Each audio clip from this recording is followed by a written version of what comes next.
Vai jums ir gadījies ievērot, ka mūsu visi trīs galvenie inteliģences centri – prāts, sirds un ķermenis – dažkārt vai pat ļoti bieži mēdz nesadarboties? Mūsu draugu lokā vēl ar vienu ir dzīves aizkustinošs stāsts par diviem jauniešiem, kur bija aizbraukuši ceļojumā, un viņš bija nolēmis viņu bildināt. Visu bija izdomājis kārtīgi, izraudzījies skaistu kalna galotni, no kuras pavērās skaists skats uz jūru un brīnišķīgu saulrietu, un tur viņi devās. Daudzas reizes tajā nedēļā. Jo kādu vakaru bija vienkārši apmācies, kādu citu vakaru tur bija tik daudz turisti, ka neapgriezties, un vēl kādu citu vakaru saulīte vienkārši aizgāja aiz mākoņiem. Līdz vienā vakarā meitene teica, ne, viņa vairāk tur negrib iet, jo viņa patiesībā jau arī nezināja, kam dēļ viņa tur iet. Bija tāds diezgan emocijas un sāpīte, un kamēr jaunietis atzinās, kas tad īsti ir viņam padomā. Un, protams, ka viss ļoti skaisti beidzās, jo sirds tika iesaistīta, ne tikai rīcības vai prāta centrs. Dažkārt atkal, kas sirds iesaistās, tad nemaz nav tik labi.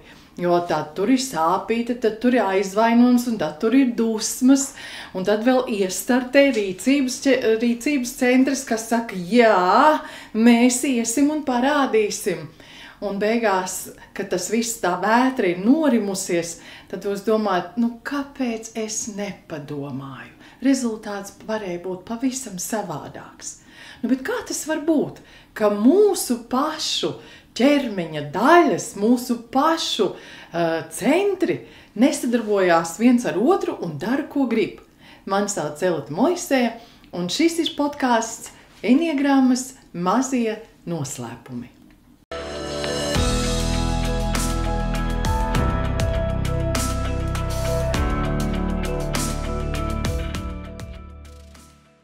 Kā jūs varat iedomāties, mums visiem ir šie trīs inteliģences centri. Tikai mēs esam vairāk pieraduši darboties vienā no viņiem. Tas nav slikti, tas vienkārši ir ļoti ierobežojuši. Jo dažkārt tā sanāk, ka mēs jūtam ar iekšām, mīlam ar prātu, domājam ar sirdi.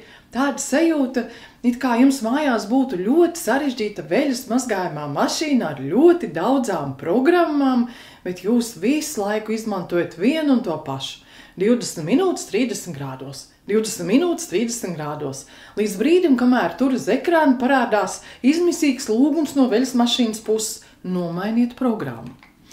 Bet tā tas ir, ka daži no mums ir vairāk rīcības cilvēki, daži vairāk sirds cilvēki, un daži dzīvojās savā prātā krietni lielu savas dzīves daļu.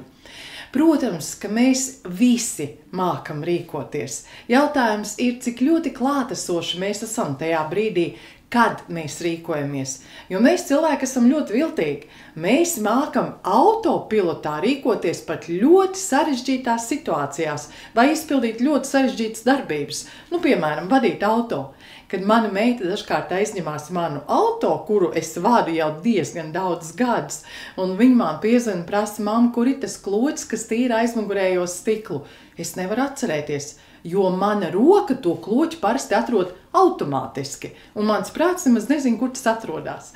Šodien tātad mēs vairāk parunāsim par rīcības vai ķermeņa cilvēkiem, un Eniagrammā mēs šiem tipiem esam vēl arī piešķīruši tādus ciprus kā 8, 9 un 1. Šo tipu enerģija mums ir visiem, tikai varbūt mazākā vai lielākā mērā. Šo tipu enerģija māca mums visiem būt klātesošiem, būt savā ķermenī. Mēs jau nekur it kā citur arī nevaram būt kā savā ķermenī. Ķermenis jau nevar būt pagātnē vai nākotnē, to lieliski pieprot mūsu sirds un prāts. Un te jau mēs esam. Ķermenis darbojās autopilotā, sirds ilgojās pēc kaut kā, kas bija pagātnē, prāts jau kaļ nākotnes plānus. Māja pilna ar kalpiem. Visi skrien katrs uz savu pusi, nezinādami, ko darīt, jo saimnieks nav mājās. Tu neesi mājās. Mums ir jālīdzsvaro šie savi centri un jāpanāk, lai šie visi 3 centri darbotos mūsu labā, mūsu patiesā es labā. Varbūt būsiet ievērojuši, ka meditācijās mūs arī parasti aicina sākt ar to, ka mēs pievēršam uzmanību tieši savam ķermenim un sajūtām ķermenī. Mūsu ego un personības struktūrām šī ir ārkārtīgi garlaicīga nodarbe. Tur jau nekas nenotiek. Tā vietā mums vienkārši aicina pievērst uzmanību savai elpai, sajūtām ķermenī. Bet esat varbūt ievērojuši, ka pēc kāda mirkļa tu sajūti, ka paliek tā mierīgāk, un tās sajūtas ir tāds labāks. Un iestājās brīdis, kad tu vienkārši priecājies par to, ka es esmu šeit, es vienkārši esmu. Un tad tu arī pamani, ka domas paliek tādas mierīgākas, un tu sāc izbaudīt tieši šo dzīves mirkli. Tu esi līdzsvarojis savus 3 centrus, vismaz uz šo brīdi. Bet ķermeņa tipa cilvēki parasti, viņiem ir tāda ļoti izteikta sajūta, es esmu dzīvs, es piedalos visā, kas notiek šeit un tagad. Un mana rīcības inteliģence man māca un ļauj rīkoties šajā brīdī vispiemērotākajā veidā. Mums visiem piemīt šī rīcības inteliģence, ja mēs esam klātesoši savā ķermenī. Tas ir tāds milzīgs dabisks spēks, tie ir mūsu instinkti. Ja mēs neļaujam šim spēkam brīvi izpausties, parādās dusmas, tāds neapzināts aizvainojums, neapmierinātība. Neapmierinātība ar to, ka mēs saprotam, ka kaut kādā veidā mēs esam izveidojuši tādus savus personības paternus, kas mūs ierobežo. Bet vislielākais aizvainojums ir par to, ka mēs esam norobežoti paši no savas patiesās būtības. Un tādas dusmas mums visiem piemīt.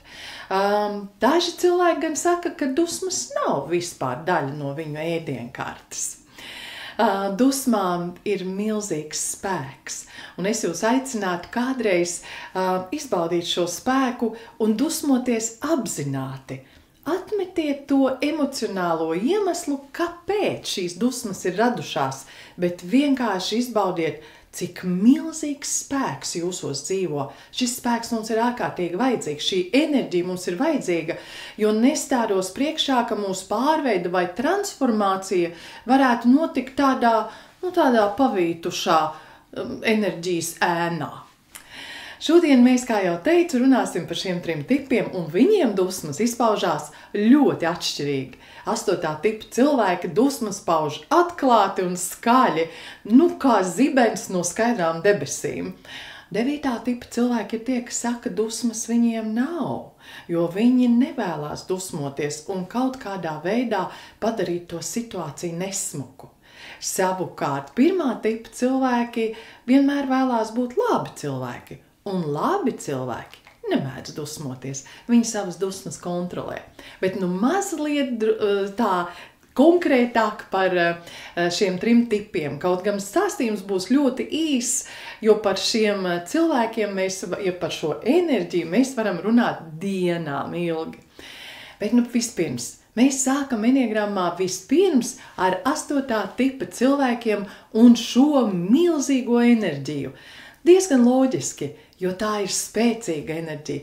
Tā ir it kā tas sprādziens, kad visums tika izveidots. Tas ir vulkāna izvirdums. Tas ir tas bumbas spēriens kādā ļoti svarīgā sporta spēlē. Tā ir milzīga enerģija. Tā ir enerģija, kas saka, es esmu dzīvs. Šīs enerģijas cilvēks vēsturi ļoti labi atcerās. Atceramies māti Terēzi, Winstons Čērčils, Luters Kings un vesela rinda. Tas ir tāds vizionārs, stratēģis, harizmātisks vadītājs un vienmēr cīnītājs par taisnīgumu.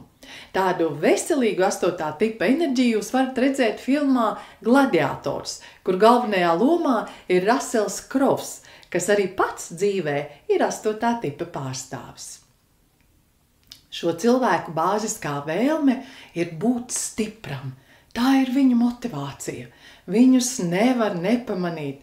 Šie cilvēki ir kaislīgi, ārkārtīgi pašpārliecināti, nereti ļoti skaļi. Kas notiek, ja šī enerģija tiek vadīta neapzināti? Šie cilvēki sāk demonstrēt savu varu un savu spēku, kļūst ārkārtīgi kontrolējoši un izaicinoši.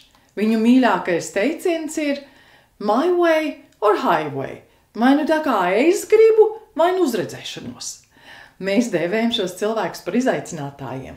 Stresa apstākļos viņiem parādās tāds izaicinošs skatiens. Un it kā viņi gribētu teikt, kurš vēlās ar mani šeit pacīkstēties? Un viņiem nav nekas pretim pacīkstēties ar jums. Viņi gaida cieņpilnu pretinieku. Šī enerģija pilnā posmē parādās filmā Sātans Pradas brunčos, kur galvenā varone Merila Strīpa, kas gan ir 1. tips dzīvē, tēlo 8. tipa sievieti vadītāju.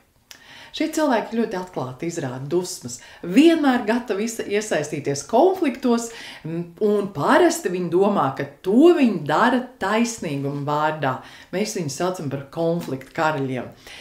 Bet, ja cīnoties līdz galam, jo, kā es saku, cīnīsies līdz pēdējam salmam, ja tomēr 8. saprot, ka viņam nav taisnība, atvainoties ir ārkārtīgi grūti, jo tas taču ir tāda vājuma izrādīšana, un vāji 8. nemīl būt.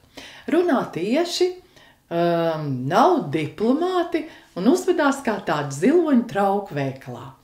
Problēmas pārējiem sāk sagādāt viņu nesavaldīgais temperaments. Viņi neļauj paši sev būt vājiem un arī necieš, ja citi cilvēki ir vāji.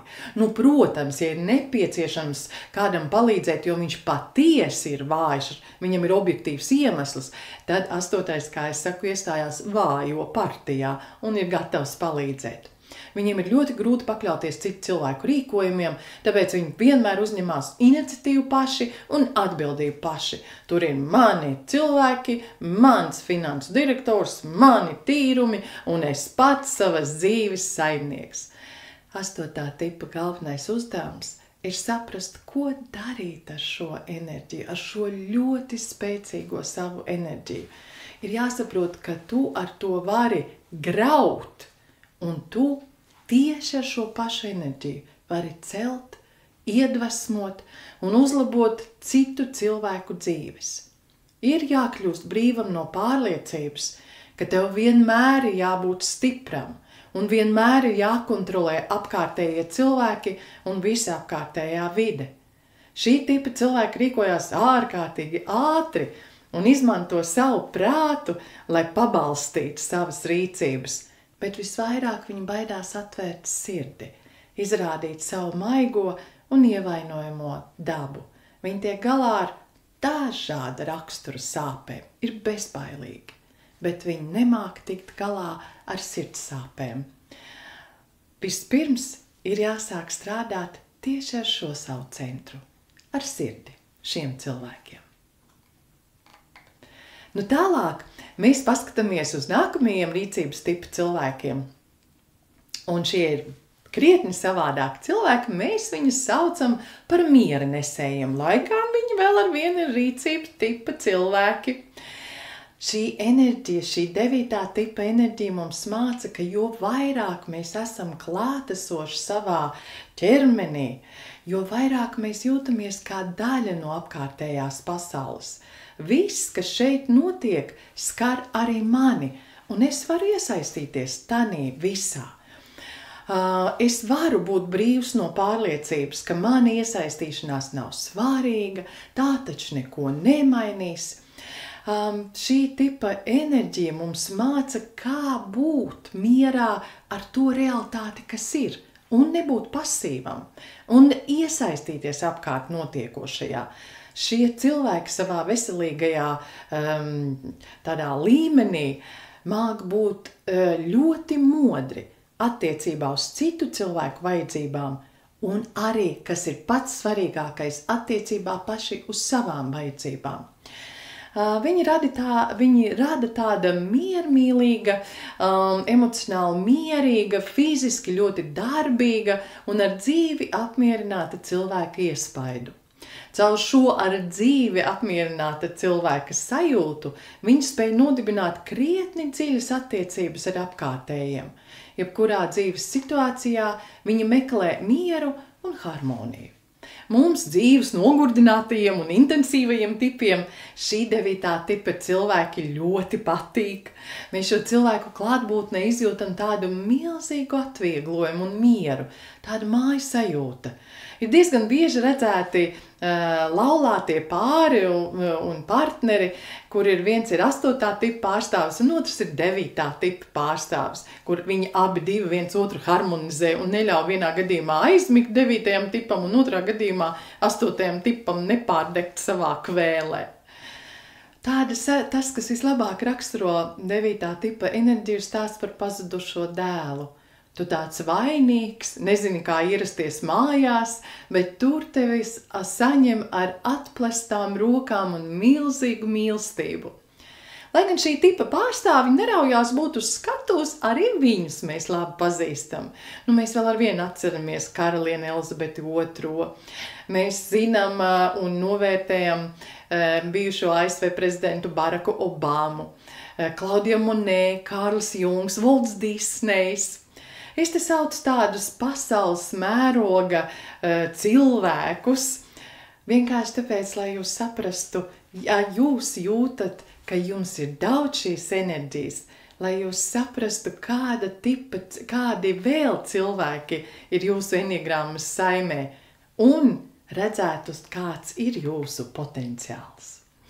Šo cilvēku bāziskā vēlme ir būt apmierinātiem un izvairīties no konfliktiem un dzīvot vienkāršu un mierīgu dzīvi. Kas notiek, ja šī enerģija tiek vadīta neapzināti? Diemžēl 9. aizmieg.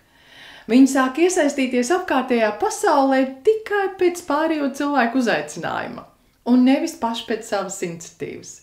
Viņi nevēlās pasaulē lieki par sevi atgādināt. 9. ienāk telpā, un jūs pat to nebūsiet pamanījis. Pamēģiniet nepamanīt, kas totais tur ir ienācis. Mēs sakam, ka 9. ir viegli kopjami. Un šī iemesla dēļ mēs parasti aizmirstam par viņu vajadzībām. Ja šī tipa cilvēks ir jūsu ģimenes loceklis, kurā diezin pozīcijā ir viņa intereses parasti ģimenes interesu sarakstā, skaidrs, ka pēdējā.